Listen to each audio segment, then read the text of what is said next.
Countries around the world are bracing against the new coronavirus as it continues to spread around the globe. Nations are implementing health strategies, and the outbreak is sparking cancellations, closures, and supply shortages that are having a major impact on the economy and daily lives. VOA correspondent Maria Madalio reports. In Italy, all schools and universities are closed until mid-March. It was not an easy decision for the government.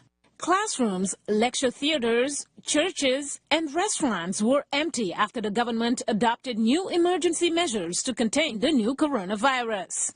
One restaurant owner is already writing off his losses. There are already cancellations of bookings for 2021. Emails we are now receiving come from groups or individuals. So Easter is gone. We hope for better in the summer.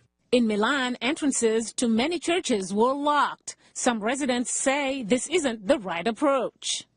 If God knows and sees everything, and if everything happens for a reason, churches should be the first to become faithful and reassure them and not close the door. Over 100 people have died so far in Italy, and over 3,000 are infected with the new virus. In Britain, where the number of virus cases are close to 90, the regional airline Flybe announced on its Twitter page that all its flights have been grounded. With the situation that's developed with Corona, an already weak company, I'm afraid, just hasn't been able to survive. The global outbreak on Thursday reached South Africa, the third sub-Saharan African country after Nigeria and Senegal, to record its first case. South Africa's health minister says he hopes to draw lessons from China. I think what we have learned from China is that speed, decisiveness and unity of everyone and acting in unison becomes a very important issue. And in this case, we really hope that we will get everyone working with us in dealing with this issue. In the U.S., where the death toll has climbed to 11, California officials declared a statewide emergency after a resident died from COVID-19. We're prepared.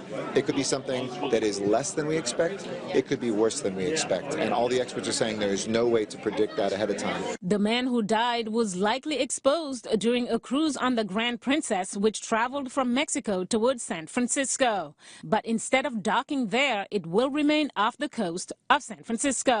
The ship will not come on shore until we appropriately assess the passengers.